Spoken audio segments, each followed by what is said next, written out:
تو میرے بھائیوں کس کلپ کو غور سے دیکھ کے سنیں تاکہ آپ لوگوں کو پتہ چل جائے کہ تعظیم میں، اطاعت میں اور عبادت میں کیا فرق ہے، جو کہ بہت ہی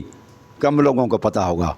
میں نے یہ اس لیے کی تاکہ آپ لوگ غیر اللہ کی عبادت سے بچائیں اور تعظیم کی طرف تو جائیں لیکن عبادت کی طرف، غیر اللہ کی عبادت کی طرف نہ جائیں۔ الحمدللہ الذی ہدانا لہذا وما كنا لنهتدي لولا ان هدانا الله اللهم صل على محمد وعلى آل محمد كما صليت على ابراہیم وعلى آل ابراہیم انك حمید مجید۔ دوستو ساتھیو، آج کا یہ ویڈیو ایک نئے موضوع پہ ہے اور اس موضوع پر بیان آپ لوگوں نے اور آپ لوگوں میں سے شاید ہی کسی نے سنا ہو، کیونکہ یہ علماء کرام جو ہے نا اس موضوع پر تقریباً بات ہی نہیں کرتے، اور اگر کسی نے کیا بھی ہے تو بہت کم لوگوں نے شاید کیا، اور میری بہرحال نظر سے کوئی ایسی تقریر نہیں گزری کسی عالم کی، اور ہے بھی بہت امپورٹنٹ، وہ ہے عبادت اور تعظیم میں فرق۔ عبادت کسے کہتے ہیں اور تعظیم میں فرق کیا ہے؟ میرے بھائیوں، عموماً لوگ بزرگوں، اماموں کی تعظیم میں ان کی جہالت کی وجہ سے، علم نہ ہونے کی وجہ سے عبادت کر بیٹھتے ہیں، اور یہ عبادت غیر اللہ کی کرنا اور یہ شرک کرنا اتنا بڑا جرم ہے کہ اس سے بڑھ کر اور کوئی اللہ تبارک و تعالیٰ کے نزدیک بڑا جرم ہے ہی نہیں۔ افسوس ہے، جو سب سے بڑھ کر ظلم ہے، سب سے بڑا گناہ ہے، اس کے بارے میں لوگوں کو روشناس نہیں کرایا جاتا، لوگوں کو بتایا ہی نہیں جاتا، لوگوں کو بتایا ہی نہیں جاتا کہ عبادت کیا ہے اور وہ کون سے کام ہیں جن کو عبادت کے اندر وہ داخل ہیں اور ان کو عبادت کہا جاتا ہے، تاکہ وہ لوگ اللہ تعالیٰ کے علاوہ کسی اور کے لیے نہ کریں۔ نہ ہونے کے قریب بالکل سامنے میں سمجھتا ہوں کہ سننا بھی نہیں ہوگا کہ کون سے کام ہیں جو عبادت کے اندر داخل ہیں۔ شیعہ بھائیوں سے بھی میں یہی گزارش کروں گا کہ وہ اپنے علماء سے پوچھیں اور کس عالم نے عبادت کے اوپر روشنی ڈالی ہے کہ فلاں کام جو ہے نا وہ عبادت کے اندر داخل ہیں۔ بالکل یہ فضل حمدل صاحب، حسن الحجاری صاحب، یاسین قادری صاحب اور جو اہل تشیعت کے عالم ہیں، یہ شاید ہی کسی نے بتایا ہو، میری نظر سے کوئی نہیں گزرا جس میں ان لوگوں نے بتایا ہو کہ عبادت کے کام کون کون سے ہیں، تاکہ وہ لوگ جو ہے نا وہ سب سے بڑے گناہ سے بچ جائیں، شرک سے بچ جائیں، اللہ تعالیٰ کے علاوہ وہ کسی امام وغیرہ کی، کسی بزرگ کی وہ عبادت نہ کر بیٹھیں، بھول کے اندر بھی، خطا کے اندر بھی۔ وہ بتاتے ہی نہیں ہیں کہ کون سے کام ہیں جو عبادت کے اندر داخل ہیں،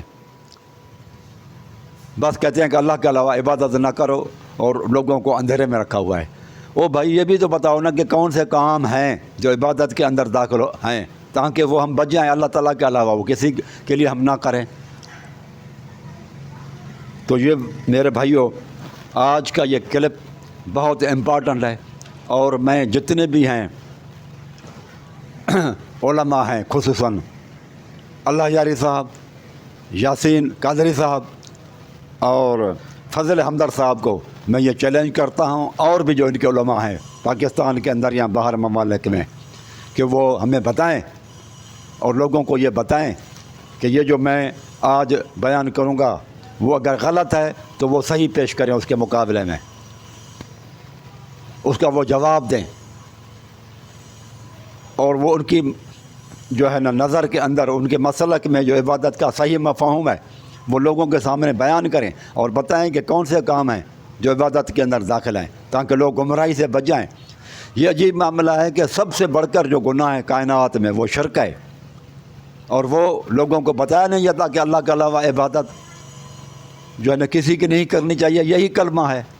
اسی مقصد کے لیے ہماری پیدائش ہوئی ہے، تخلیق ہوئی ہے انسان اور جنوں کو۔ اللہ تعالیٰ فرماتا ہے سورۃ ذاریات کے اندر فرمایا، اور آیت نمبر 56 ہے، وما خلقت الجن والانس الا لیعبدون۔ ہم نے جنوں کو اور انسانوں کو اس لیے پیدا کیا ہے کہ وہ اللہ سبحانہ و تعالیٰ کی عبادت کریں، اور یہ اتنا امپارٹنٹ مسئلہ ہے عبادت کا، اور انہوں نے اس کو چھپایا ہوا ہے کہ وہ کون سے کام ہیں بھائی، وہ بتاؤ جو عبادت کے اندر داخل ہیں، اور وہ ہم غیر اللہ کے لیے نہ کریں، کسی نبی ولی بزرگ کے لیے، کسی صحابی کے لیے، کسی اہل بیت کے لیے ہم نہ کریں۔ کیوں نہیں بتاتے؟ وہ کیوں چھپایا ہوا ہے اس کو؟ تو میرے بھائیو، یہ جو قرآن مجید کی آیت ہے کہ وما خلقت الجن والانس الا لیعبدون، ہم نے جن اور انسانوں کو اس لیے پیدا کیا ہے تاکہ وہ اللہ سبحانہ و تعالیٰ کی عبادت کریں۔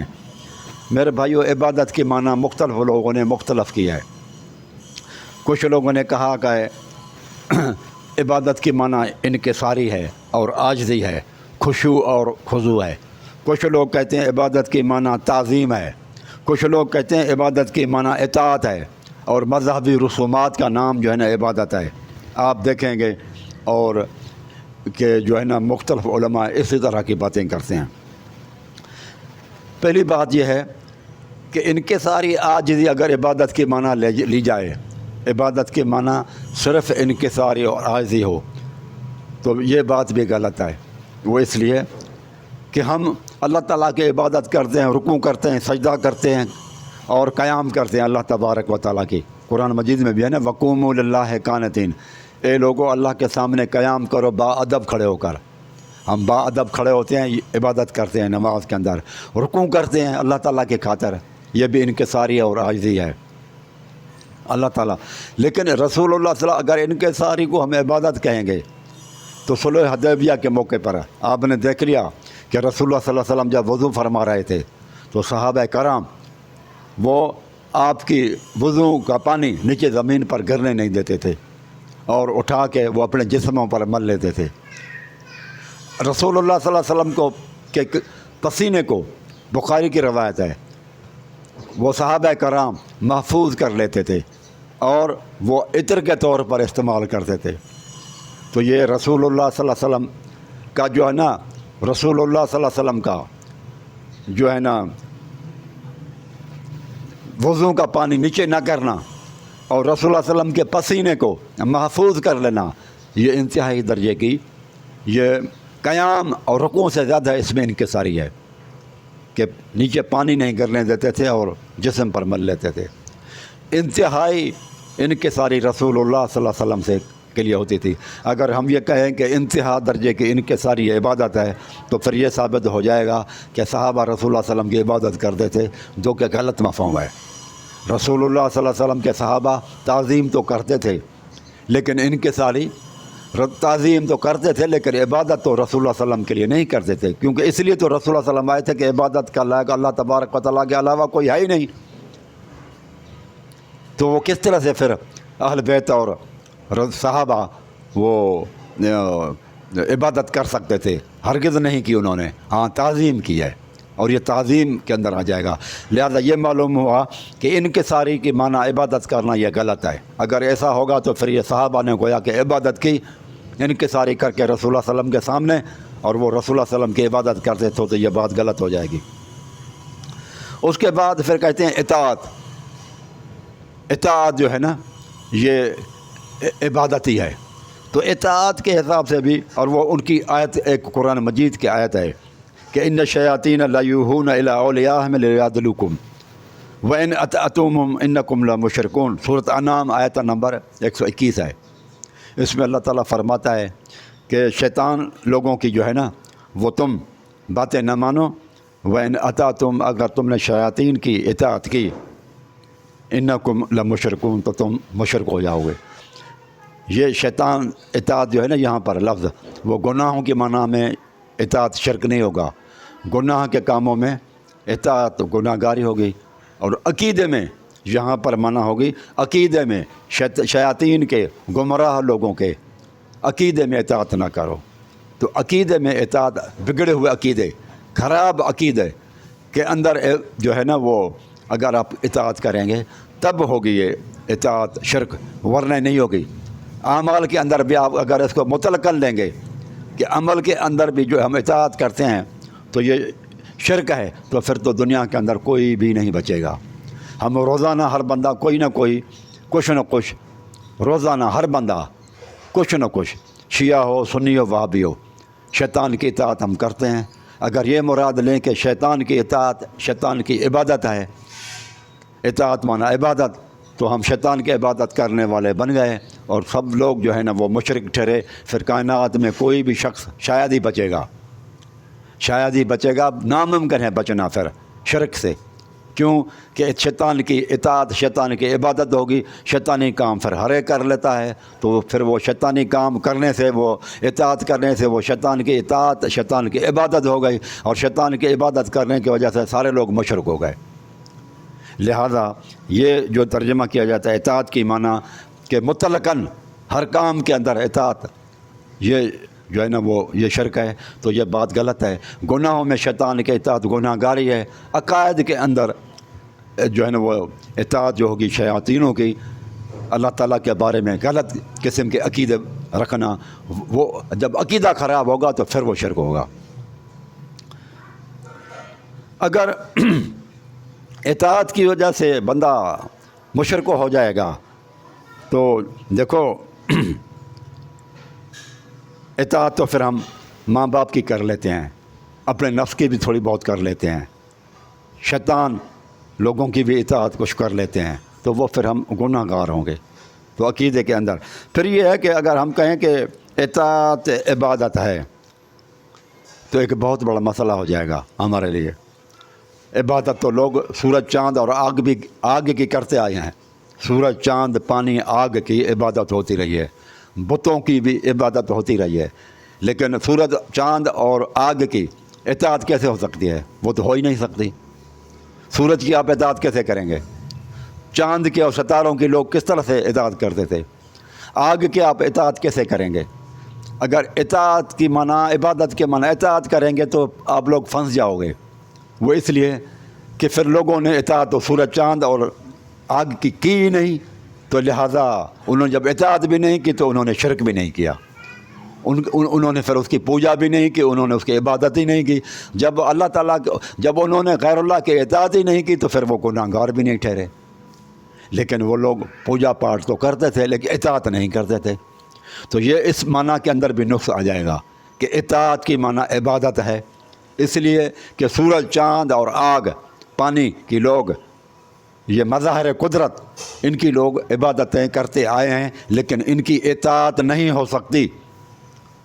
تو لہٰذا یہ ایسی معنی ہوگی کہ اس کے بعد جو سورج اور چاند کے اور مجوسی ہیں اور آتش پرست ہیں، آگ کے پجاری، وہ بھی مشرک نہیں ٹھہرتے۔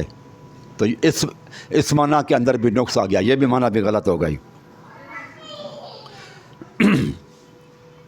اور سورج چاند کے سامنے ہم انکسارے بھی نہیں کر سکتے، تو تعظیم وغیرہ تو وہ بھی نہیں ہو سکتی۔ تو اب یہ ہے کہ لوگ کس طرح سے پھر جو ہے وہ عبادت کی صحیح معنی کیا ہے، اور وہ کون سے کام ہیں جو عبادت کی ضد میں آ جاتے ہیں تاکہ ان سے ہم بچے رہیں۔ سب سے بڑھ کر کائنات میں جو گناہ ہے، افسوس ہے اس کے بارے میں علماء خاموش ہیں، کوئی نہیں بتاتا۔ وہ گناہ تو بتاتے ہیں جو شرک کے علاوہ ہیں، جن کے اللہ سبحانہ و تعالیٰ فرماتا ہے میں چاہوں تو بخش دوں۔ قرآن مجید کہتا ہے نا ان الشرک لظلم عظیم، دنیا کے اندر سب سے بڑھ کر گناہ جو ہے وہ شرک کا ہے۔ وَيَغْفِرُ مَا دُونَ ذَلِكَ لِمَن يَشَاءُ، اللہ تعالیٰ فرماتا ہے قرآن مجید میں، اللہ تعالیٰ ان اللہ لا یغفر ان یشرک بہ، اللہ تعالیٰ یہ تو معاف نہیں کرے گا کہ اس کے ساتھ شرک کیا جائے۔ وَيَغْفِرُ مَا دُونَ ذَلِكَ لِمَن يَشَاءُ، لیکن شرک کے علاوہ اللہ تعالیٰ چاہے تو معاف کر دے گناہ۔ تو یہ سارے علماء، افسوس ہے، اور سامعین بھی ہمارے ان چیزوں میں بہت انٹرسٹ لیتے ہیں۔ آپ ان کے دیکھیں ان چیزوں میں کتنے جو ہے نا ویوز آپ دیکھیں گے، ہزاروں لاکھوں میں لوگ ہیں۔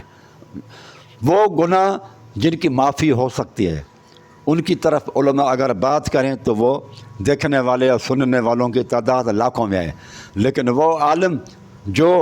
حقیقت بیان کرے اور لوگوں کو اصل گناہ کی طرف بجائے، جو سب سے بڑھ کر کائنات میں بڑا گناہ ہے، وہ شرک ہے، غیر اللہ کی عبادت ہے، اور آپ دیکھیں اس کی طرف لوگوں کا توجہ بھی نہیں ہوگا۔ کائنات میں ساری زندگی عبادت کرو، عاملۃ ناصبۃ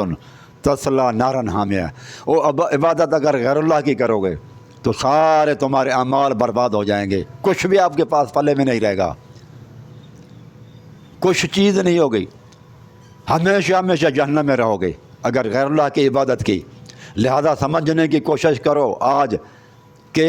عبادت کس کو کہتے ہیں، تاکہ وہ ہم بچے رہیں غیر اللہ کی عبادت سے، سب سے بڑے کائنات میں جرم سے اور گناہ سے ہم بچے رہیں۔ اپنے اولاد کو بچاؤ میرے بھائیوں، اور وہ سنو ذرا غور سے، اس کلپ کو شروع سے لے کر آخر تک سنیں اور اپنے آپ کو بچائے رکھیں غیر اللہ کی عبادت سے۔ تو عبادت کی معنی میرے بھائیوں، قرآن حدیث آپ اگر گہرا مطالعہ کریں گے، قرآن و حدیث کا گہرا مطالعہ کریں گے تو وہ عبادت کی معنی آئے گی کہ ما فوق الاسباب طور پر، ایک ہے اسباب کے تحت اور ایک ہے اسباب سے ہٹ کر، اور یہ عقیدہ رکھ کر کہ یہ میرا فلاں بندہ نافع اوزار ہے، یہ فلاں بندہ جو ہے، فلاں بزرگ، فلاں اولیاء اللہ، فلاں شخص، فلاں ہستی اللہ کے علاوہ جو ہے یہ نفع بھی دے سکتا ہے اور نقصان بھی دے سکتا ہے، اسباب سے ہٹ کر، اسباب کی اس کو کوئی ضرورت نہیں ہے۔ مثلا اب آپ کہیں گے کہ فوق الاسباب اور تحت الاسباب، اسباب کے تحت، ماتحت، اور اصحاب سے ماورا، ان الفاظوں کو ذرا سمجھائیں کہ کس طرح سے ہے۔ میرے بھائی آپ سمجھیں، ایک ڈاکٹر ہے، اس کے پاس ہم جاتے ہیں، ڈاکٹر ہم سے پوچھتا ہے، حال احوال لیتا ہے، پھر وہ ہماری جو وہ چیک کرتا ہے، چیک کرنے کے بعد ایکوپمنٹ اور اوزاروں سے، اسباب اللہ تعالیٰ نے جو پیدا کیے ہیں، اللہ تعالیٰ نے اسباب کائنات کے اندر، وہ ان اسباب سے اللہ تعالیٰ نے 5 حواس ہمیں دی ہیں نا، 5 حواس، دیکھنا، سننا، چکھنا، محسوس کرنا، یہ اللہ تعالیٰ کے 5 جو حواس ہیں، ان میں سے یہ اللہ نے اسباب دیے ہوئے ہیں، اور یہ ہر ایک کے انسان کے 5 حواس محدود ہوتے ہیں۔ ان کو اور تیز کرنے کے لیے، انسان نے پھر ایکوپمنٹ اور انسٹرومنٹ وغیرہ اور مختلف چیزیں بنائی ہیں۔ میری آواز بہت دور تک نہیں جائے گی، لیکن ایمپلیفائر ہوتے ہیں، وہ پھر ہم لاؤڈ اسپیکر ہوتے ہیں، ان میں بولیں گے تو آواز دور چلا جائے گا۔ اس طرح سے سماعت کسی کی کمزور ہے تو مختلف آلے ہوتے ہیں، وہ آہستہ بات کرنے والا بھی آپ غور سے سن لیں گے۔ کسی کی نظر کمزور ہے تو اینک وغیرہ لگا لیتے ہیں ہم، تو پھر ہم دور تک دیکھ سکتے ہیں۔ تو اس طرح کے حواسوں کو تقویت دینے کے لیے مختلف اللہ تعالیٰ نے کائنات میں اسباب مہیا کر رکھے ہیں، اوزار ہیں، ایکوپمنٹ ہیں اور انسٹرومنٹس ہیں، وسائل ہیں اور ذرائع اللہ تعالیٰ نے پیدا کیے ہیں، اسباب ہیں، ان کو اسباب کہا جاتا ہے،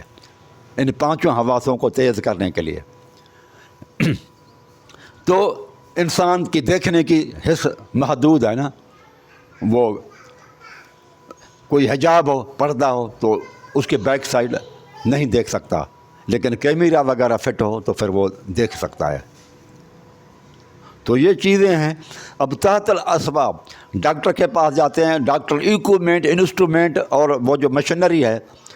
وہ ایکس ریز وغیرہ نکال کے یا ٹیسٹ وغیرہ جو کروا کے وہ جو ہے نا وہ بتا دیتا ہے کہ آپ کو فلاں چیز بیماری ہے، اور اس کے ساتھ وہ پھر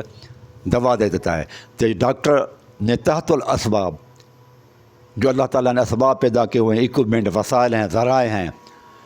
تو ان سے مدد لے کر آپ کو بتا دیا، اور پھر وہ دوائی دے دی، اور دوا بھی ایک طرح کا وسیلہ ہی ہے، ذریعہ ہی ہے، اسباب ہے یہ بھی۔ اس کے بعد وہ آپ نے کھایا،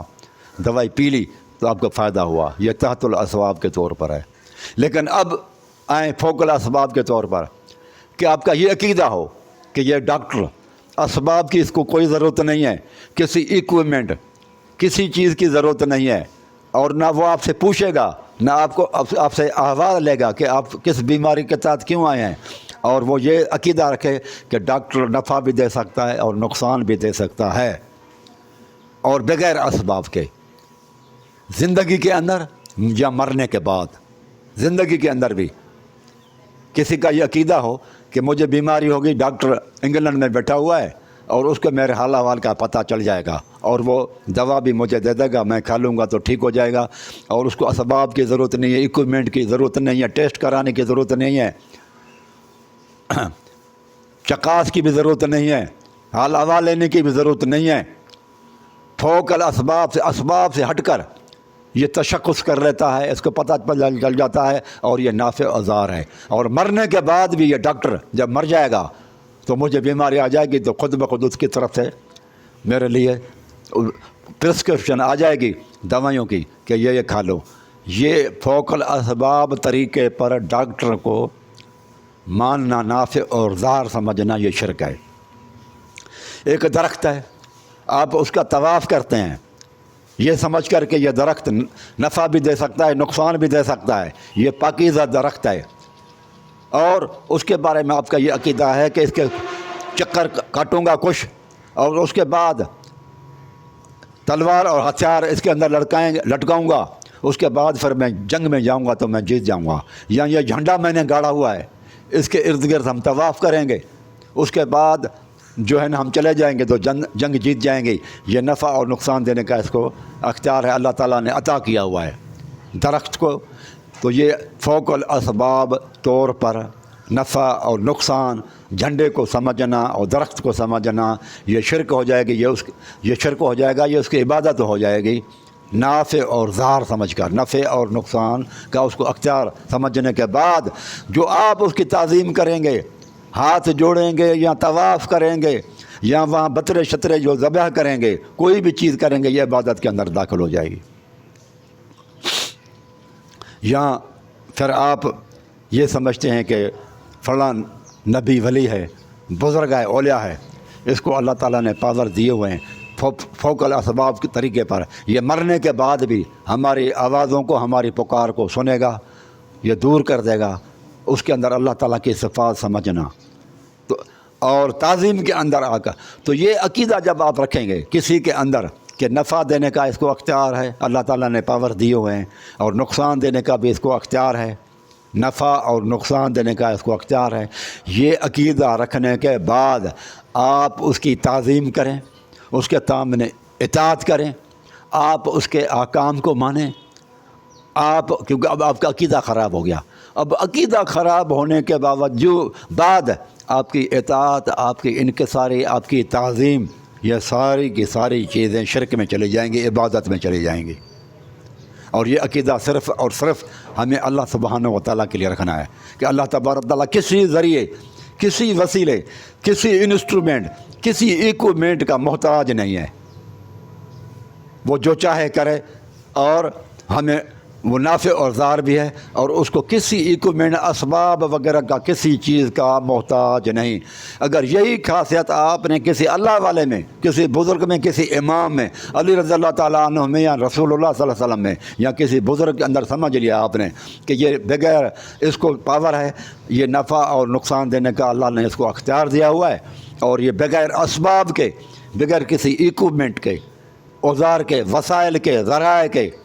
یہ فائدہ دے دے گا، تو یہ شرک ہو جائے گا، یہ اس کی عبادت ہو جائے گی۔ پھر آپ جب اس کے سامنے تعظیم کریں گے، احکامات کو مانیں گے، اور اس کے سامنے انکساری اور عاجزی کریں گے، اب یہ شرک ہوگا، ورنہ نہیں ہوگا، ورنہ تعظیم کہلائے گی۔ نافع اور ضار سمجھ کر، نفع اور نقصان کا مالک سمجھ کر، عطائی طور پر یا ذاتی طور پر سمجھنے کے بعد آپ انکساری کریں، اس کی تعظیم کریں، ادب بجا لائیں، اور رسومات اور ادب اور آداب کی رسومات اس کے سامنے بجا لائیں، اب یہ سارے کام جتنے بھی ہیں وہ عبادت ہو جائے گی۔ لیکن اگر آپ اس کو نافع اور ضار نہیں سمجھتے، تو آپ اگر اس کو ہاتھ جوڑتے ہیں یا اس کو جو ہے نا وہ بوسہ دیتے ہیں، تو یہ تعظیم میں آ جائے گی، شرک نہیں ہوگا۔ مثلا صحیح بخاری کے اندر یہ روایت ہے، کہ حضرت عمر جب گئے حجر اسود کو چومنے کے لیے، طواف کرتے کرتے جب چوما تو اسے پہلے اس کو کہتا ہے کہ اے حجر اسود، میں تجھے چومتا اس لیے ہوں کہ تو نہ نفع دے سکتا ہے نہ نقصان دے سکتا ہے، بس صرف تجھے اس لیے چومتا ہوں کہ انی رأیت رسول اللہ یقبل کا، تجھے رسول اللہ صلی اللہ علیہ وسلم نے چوما تھا اس لیے میں آپ کو چوم رہا ہوں،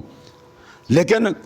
لا تضرنا ولا تنفع، نہ تو نہ ہمیں نقصان دے سکتا ہے نہ نفع دے سکتا ہے۔ اب یہ عقیدہ حضرت عمر کا بالکل صحیح عقیدہ ہے، اور یہی توحید جو ہے نا اور عبادت کی تشریح کر رہے ہیں حضرت عمر کے الفاظ، کہ حجر اسود کو بوسہ تو دیا لیکن یہ عقیدہ بیان کر دیا کہ نفع نقصان کا مالک سمجھ کر نہیں دے رہا تجھے میں، اگر نفع نقصان کا مالک سمجھ کر دیتا تو وہ شرک ہو جائے گا، اس لیے دے رہا ہوں کہ رسول اللہ صلی اللہ علیہ وسلم نے تجھے دیا ہے۔ اسی طرح سے آپ کسی درخت کے پتے کو یا اس کے بور کو یا اس کے پھل کو یا اس کے میوے کو اتار کے یا اس کے پتوں کو دوائی بنا کر پیتے ہیں اور آپ کو شفا ہو جاتی ہے، تو آپ کیا ہے، آپ نے اسباب کے تحت دنیا کے اندر جو اللہ نے اسباب پیدا کیے ہیں، اللہ تعالیٰ کے اسبابوں میں سے ایک سبب کو آپ نے ذریعہ بنا کر ان سے فائدہ لیا، تو یہ گناہ نہیں ہوگا، وہ آپ کو شفا مل جائے تو عبادت نہیں ہوگی۔ لیکن اگر آپ نہ پتے اس کے اتارتے ہیں، نہ پھل، نہ اس کا بور، نہ اس کے پھول، نہ اس کی کھال، اور یہ سمجھتے ہیں کہ اس کا طواف کرنے سے میرے مشکلات دور ہو جائیں گی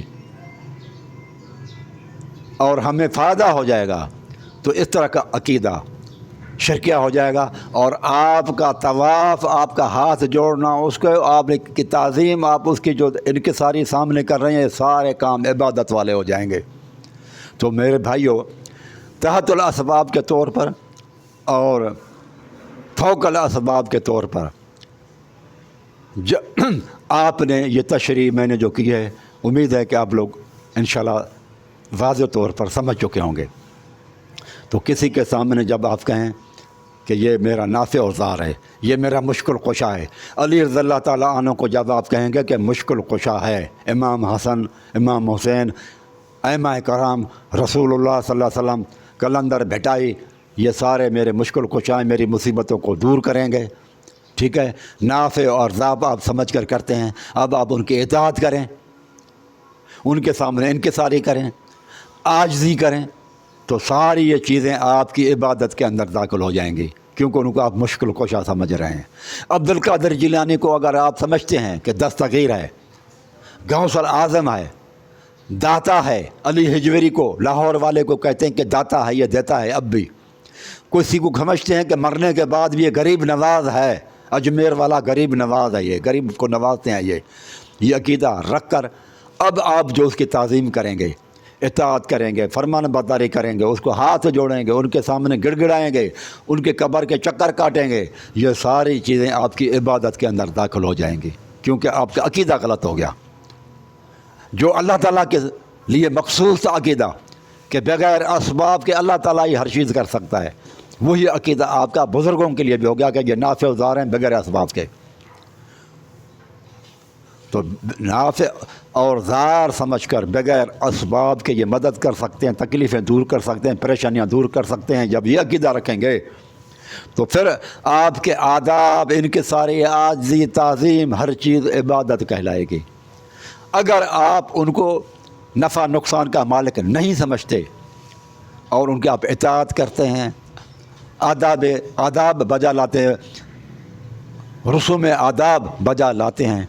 تو یہ انکساری بھی کہلائے گی، تعظیم بھی کہلائے گی۔ تعظیم اور انکساری عاجزی یہ اس وقت کہلائے گی جب آپ اس کو یہ کہیں کہ یہ مشکل کشا نہیں ہے، حاجت روا نہیں ہے۔ پھر حجر اسود کو بوسہ دینا تعظیم کہلائے گی، حجر اسود کی، جب آپ اس کو یہ سمجھیں کہ یہ نافع اور ضار نہیں ہے، نفع اور نقصان کا مالک نہیں ہے۔ لیکن اگر کوئی پتھر ہے ایسا، آپ اس کو سمجھتے ہیں کہ یہ نفع نقصان دے گا، جھنڈا ہے آپ کا لگا ہوا آپ کے گھر میں، آپ سمجھتے ہیں اس کا چکر کاٹنے سے یہ نفع اور نقصان دے گا، فائدہ دے گا، غازی عباس مجھے فائدہ دے گا، چکر کاٹتے ہیں، طواف کرتے ہیں، آپ یہ ان کی عبادت کر رہے ہیں گویا کہ وہ طواف آپ کا عبادت بن جائے گا، نفس زار سمجھ کر سجدہ کریں، رکوع کریں، ان کو آپ چومیں اور ان کا احترام کریں، ان کی تعریفیں کریں، ان کی اطاعتیں کریں۔ حرام اور حلال کے اندر تعظیم میں آپ اتنا آگے بڑھ جائیں کہ ان کی زبان سے نکلے ہوئے الفاظ کو آپ حلال سمجھیں، ان کے منع کردہ چیز کو حرام سمجھیں، حرام اور حلال سمجھ کر تعظیم میں آگے بڑھ جائیں، اتنی تعظیم کریں ان کی کہ ان کی باتوں کو نکلے زبان سے حلال اور حرام سمجھنا شروع کر دیں، تو پھر یہ بھی عبادت کے اندر داخل ہو جائے گا۔ اس لیے اللہ تعالیٰ نے قرآن مجید میں سورۃ توبہ میں فرمایا اتخذوا احبارہم ورہبانہم اربابا من دون اللہ، لوگوں نے اپنے علماء کو اور درویشوں کو رب بنایا ہوا ہے، ان کی ہر چیز کو، ان چیز کو حرام اور حلال میں ماننا یہ بھی عبادت میں آ جاتا ہے۔ علماء کی اور درویشوں کی باتوں کو آنکھیں بند کر کے مان لینا، تقلیداً مان لینا، آنکھیں بند کر کے مان لینا، یہ بھی شرک کی ایک قسم ہے۔ یہ صرف آنکھیں بند کر کے ہر چیز ماننا یہ اللہ تعالیٰ کی شان ہے